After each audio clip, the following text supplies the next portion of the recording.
Hello everyone, আসসালামু আলাইকুম। কেমন আছেন সবাই? আশা করছি আপনারা সবাই ভালো আছেন। আজকে আমি আপনাদের সাথে শেয়ার করব চিকেন পাফ পেস্ট্রি রেসিপি। খুবই সহজভাবে এবং খুবই অল্প সময়ে তৈরি করে নিতে পারবেন এই চিকেন পাফ পেস্ট্রি। খেতে অসম্ভব মজা, দেখতেও অনেক সুন্দর এবং লোভনীয়। যে কোনো অনুষ্ঠানে বা বিকেলে অতিথি আপ্যায়নে যদি কোনো স্ন্যাক্সের কথা চিন্তা করেন তাহলে আপনারা বানিয়ে নিতে পারেন দোকানের মতো করে এই মজাদার চিকেন পাফ পেস্ট্রি। তো চলুন দেখিনি কিভাবে আপনারা এই চিকেন পাফ পেস্ট্রি তৈরি করবেন। এটি তৈরি করার জন্য আমি একটা বোলের মধ্যে নিয়ে নিচ্ছি 2 কাপ পরিমাণ ময়দা। দিয়ে দিচ্ছি পরিমাণ মতো লবণ, আমি এখানে হাফ চা চামচ লবণ দিয়েছি, আর দিয়ে দিচ্ছি 1 চামচ পরিমাণ চিনি। তারপর দিয়ে দিচ্ছি 2 টেবিল চামচ পরিমাণ বাটার। আর এই বাটারটা দেওয়ার আগে আমি হালকা মেল্ট করে নিয়েছি। বাটারের জায়গায় আপনারা চাইলে ঘিও ব্যবহার করতে পারেন। তারপরে খুব ভালো করে মিশিয়ে নিচ্ছি। যদি বাটার না থাকে তাহলে আপনারা এখানে তেলও ব্যবহার করতে পারবেন। তারপরে অল্প অল্প করে পানি দিয়ে একটা ডো তৈরি করতে হবে। পানিটা একবারে না দিয়ে অল্প অল্প করে দিবেন, যেভাবে আপনারা স্ক্রিনে দেখতে পাচ্ছেন। তো আমি অল্প অল্প করে দিয়ে এখানে ডোটা তৈরি করে নিচ্ছি। এই ডোটা না শক্ত হবে না নরম হবে, মাঝামাঝি অবস্থাতে রেখেই ডোটা তৈরি করতে হবে। তাই পানির পরিমাণটা বোঝা একটু কষ্ট। টোটাল পানি এখানে 1/3 কাপ আমার লেগেছে। এই ময়দার উপরে ডিপেন্ড করে আপনাদের একটু বেশি বা 1 চামচ কমও লাগতে পারে। এখন আমি এটিকে বোলের থেকে বের করে একটা বড় জায়গাতে নিয়ে নিলাম, কারণ এটা অনেক সময় ধরে মথে নিতে হবে। তাই একটু বড় স্পেস হলে ভালো হয়।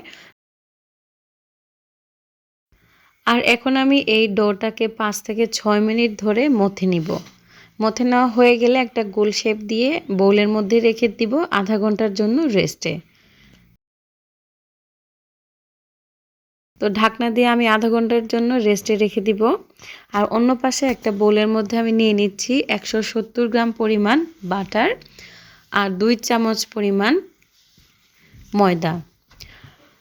এই ময়দা আর বাটারটা আমি খুব ভালো করে মিশিয়ে নিব। আপনারা চাইলে এখানে বাটারের পরিবর্তে মার্জারিন ব্যবহার করতে পারেন। খুব ভালো করে একটা হ্যান্ড হুইস্ক দিয়ে আমি মিশিয়ে নিচ্ছি ময়দার সাথে এই বাটারটি। তো মেশানো হয়ে গেলে আমি এক পাশে রেখে দিচ্ছি। আর অন্য পাশে আমি তৈরি করে নিব আজকে পাফ পেস্ট্রির জন্য চিকেনটা যে ব্যবহার করব সেই চিকেনটা। তো তার জন্য কড়াইয়ের মধ্যে আমি দিয়েছি 1 টেবিল চামচ পরিমাণ তেল আর 1 চা চামচ পরিমাণ রসুন কুচি। রসুনটা জাস্ট কয়েক সেকেন্ড ধরে ভেজে নিয়েছি। তারপরে দিয়ে দিয়েছি আমি এখানে 1 কাপ পরিমাণ চিকেন। আর এই চিকেনটাকে খুব ছোট ছোট করে কেটে নিয়েছি। চিকেনটা দিয়ে হালকা করে ভেজে নিয়েছি। তারপরে দিয়ে দিচ্ছি আমি 1 টেবিল চামচ পরিমাণ পেঁয়াজ কুচি। দিয়ে আবারও নেড়ে চেড়ে হালকা করে ভেজে নিচ্ছি। তারপরে আমি এখানে দিয়ে দিচ্ছি হাফ চা চামচ পরিমাণ গোলমরিচের গুঁড়া। আপনারা চাইলে এখানে যে কোনো মশলাও ব্যবহার করতে পারেন। দিয়ে দিচ্ছি হাফ চা চামচ পরিমাণ লবণ। টেস্টটা অবশ্যই আপনারা আপনাদের অনুযায়ী দিবেন। তারপর আমি দিয়ে দিচ্ছি এখানে অরিগানো। আমি এখানে হাফ চা চামচ পরিমাণ অরিগানো দিয়েছি। দিয়ে খুব ভালো করে মিশিয়ে নিচ্ছি। তারপর আমি দিয়ে দিব আমাদের দেশি টেস্ট আনার জন্য হাফ চা চামচ পরিমাণ হলুদের গুঁড়া। এটা দেখতেও ভালো লাগবে, আবার খেতেও একটা সুন্দর ফ্লেভার আসবে, তাই দিয়ে দিলাম। আর দিয়ে দিচ্ছি হাফ চা চামচ পরিমাণ মরিচের গুঁড়া। খুব বেশি সময় ধরে জাল করার দরকার নেই, কারণ এই চিকেনটা আমরা তো অবশ্যই পেস্ট্রির মধ্যে দিয়ে বেক করব। 2 মিনিট পর এইভাবে আমি চিকেনটা ভেজে নিয়েছি। চিকেনটা যখন হালকা সিদ্ধ হয়ে যাচ্ছে তখন আমি দিয়ে দিচ্ছি আধা কাপ পরিমাণ দুধ। আমি এখানে তরল দুধটা ব্যবহার করেছি। দুধ যদি না থাকে তাহলে আপনারা পাউডার দুধ গুলিও দিতে পারেন বা সম্পূর্ণভাবে এই দুধটা স্কিপ করতে পারেন। দুধটা দিয়ে খুব ভালো করে নেড়ে চেড়ে আরও 2 মিনিট আমি জাল করে নিব, যত সময় পর্যন্ত এটা একটা থিক ফর্মে না আসছে। ভাজা ভাজা করে আমার এখানে চিকেন পেস্ট্রির জন্য চিকেনটা রেডি হয়ে গেছে। এখন আমি এক পাশে এটা ঠান্ডা হওয়ার জন্য রেখে দিচ্ছি। অন্য পাশে আধা ঘন্টা হয়ে গেছে। আমি এখন ঢাকনাটা সরিয়ে এই ডোটা বের করে নিচ্ছি। আশা করছি দেখে বুঝতে পারছেন ডোটা এই আধা ঘন্টার মধ্যে আরেকটু নরম হয়েছে। তাই পানির পরিমাণটা শুরুতে একটু বুঝে শুনেই দিবেন যাতে প্রথম অবস্থায় ডোটা একটু মিডিয়াম শক্ত অবস্থায় থাকে। তো আমি আবারও বোল থেকে বের করে এই ডোটা আবারও ক্যাবিনেটের উপরে নিয়ে এসেছি আর হালকা কিছু গুঁড়ি উপরে ছিটিয়ে দিয়ে হাত দিয়ে এরকম চেপে চেপে রুটি বলার জন্য একটু রাউন্ড করে নিয়েছি। যেহেতু ডোটা একটু বড়, প্রথমে বেলন দিয়ে বেলতে গেলে একটু কষ্ট হবে, তাই হাত দিয়ে প্রথমে কিছু রুটির মতো করে ছড়িয়ে দিয়েছি, তারপরে বেলন দিয়ে এইভাবে রোল করে নিয়েছি। তারপর হচ্ছে আমরা যে মিক্সচারটা তৈরি করেছিলাম ময়দা আর বাটারের, সেটা উপরে দিয়ে দিচ্ছি। খুব ভালো করে এভাবে পুরা রুটির উপরে ছড়িয়ে দিতে হবে। করে আমি এই মিক্সচারটা উপরে দিয়ে দিলাম। এখন হচ্ছে পরের স্টেপ, আমি এই রুটিটাকে এভাবে 3 ভাগে বা 4 ভাগে কেটে নিচ্ছি।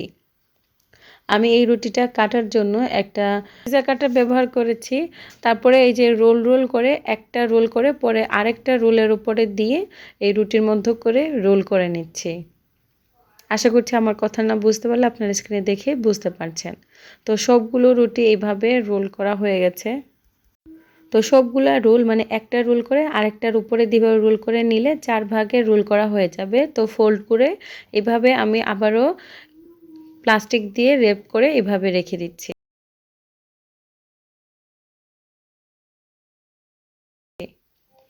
এটাকে আমি আরও আধা ঘন্টার জন্য রেখে দিয়েছি। আধা ঘন্টা হয়ে গেছে। আমি আধা ঘন্টা পরে আবারও বের করে নিলাম। বের করে আমি এই রুটিটাকে আবারও একটু বেলে নিব। আর বেলার আগে আমি কিছু গুঁড়ি আবারও ছিটিয়ে দিচ্ছি। হাত দিয়ে রুটিটাকে এরকম বড় করে নিয়েছি, তারপরে আবারও বেলুন দিয়ে বেলে নিচ্ছি। বেলা হয়ে গেলে আমি এটাকে আবারও ফোল্ড করব, তবে আগের মতো না, এরকম করে ফোল্ড করব যেভাবে আপনার স্ক্রিনে দেখছেন। এক পাশ দিয়ে এইভাবে তুলে দিব, আরেক পাশটাও এইভাবে তুলে দিব, মানে বক্সের মতো করে একটা ফোল্ড করে দিব। তারপরে দুই সাইডটাকে একত্র করে দিব। তারপরে দুই পাশটার যে লং সাইডটা সেটাকেও এরকম মাঝখানে একটু গ্যাপ রেখে ফোল্ড করে দিচ্ছি, যাতে গ্যাপের মাঝখানটা ফোল্ড করলে পুরোপুরিভাবে সুন্দরভাবে একটা স্কোয়ার সাইজে চলে আসে। আর আধা ঘন্টার জন্য রেস্টে রেখে দিয়েছি এই ডোটাকে। তো আধা ঘন্টা হয়ে গেছে। এখন হচ্ছে আমরা আবারও একটু গুঁড়ি ছিটিয়ে এটাকে বেলে নিব। এখন কিন্তু আমাদের পুরা পেস্ট্রিটা রেডি হয়ে গেছে। আপনারা চাইলে পুরা ডোটা দিয়ে পেস্ট্রি তৈরি করতে পারেন বা কিছুটা পেস্ট্রি আপনারা ডিপ ফ্রিজে রেখে দিতে পারেন পরবর্তী ব্যবহারের জন্য, বা একসাথে যদি অনেকগুলো পেস্ট্রি তৈরি করতে চান আমার মতো, তাহলে পুরোটাই ব্যবহার করতে পারেন। তারপরে রুটিটা যখন বেলবেন, বেলার সময় রুটিটা খেয়াল করবেন 1 ইঞ্চি 4 ভাগের 1 ভাগ মোটা রেখে রুটিটা বেলে নিতে। তো রুটিটা আমি বেলে নিয়েছি, তারপরে সাইডগুলো কেটে নিয়েছি। তারপরে হচ্ছে কত বড় বা ছোট করে পেস্ট্রিটা আপনারা বানাবেন সেই অনুযায়ী কেটে নিতে হবে। তো আমি এখানে স্কোয়ার সাইজ করে পেস্ট্রিগুলো কেটে নিচ্ছি। আপনারা চাইলে এই পেস্ট্রির ডোটা ফ্রোজেন করে রেখে দিতে পারেন পরবর্তী ইউজের জন্য, বা আমার মতো চাইলে ইনস্ট্যান্টও আপনারা বেক করে নিতে পারেন। আপনাদের পছন্দ অনুযায়ী পেস্ট্রি তৈরি করে নিতে পারেন। তারপর যে চিকেনটা রান্না করে রেখেছিলাম সেখান থেকে 1 চামচ করে প্রতিটা পেস্ট্রির উপরে দিয়ে দিচ্ছি। তারপর হচ্ছে অন্য পাশটা এরকম ফোল্ড করে দিয়েছি। আর ফোল্ড করার সময় খুব বেশি চাপ দেওয়া যাবে না, তাহলে কিন্তু পেস্ট্রিগুলো ফুলবে না। হালকা মাঝখান দিয়ে একটু হালকা চাপ দিবেন যাতে জাস্ট একটা ভাঁজ হয়। তারপরে আমি উপরে এগ ব্রাশ করে দিচ্ছি। আপনাদের যদি ডিমে অ্যালার্জি থাকে তাহলে আপনারা স্কিপ করতে পারেন, তবে এরকম যদি ব্রাশ করে দেন ডিম, তাহলে বেক করার পরে সুন্দর একটা কালার আসে। তারপরে আরেকটু সুন্দরের জন্য আমি কিছু সিসাম সিড উপরে ছিটিয়ে দিলাম। এটা খুবই অপশনাল, না থাকলে আপনারা স্কিপ করতে পারেন। তারপরে হচ্ছে আমি এই পেস্ট্রিগুলো বেক করে নিব 170 ডিগ্রি প্রিহিটেড ওভেনে 20 থেকে 25 মিনিটের জন্য। 20 থেকে 25 মিনিট পরে দেখুন একদম পারফেক্ট ইয়াম্মি একটা পেস্ট্রি তৈরি হয়ে গেছে। খুবই মজাদার এই চিকেন পাফ পেস্ট্রি। দেখতে যতটুকু লোভনীয় মনে হচ্ছে, খেতে কিন্তু দারুণ লেগেছে।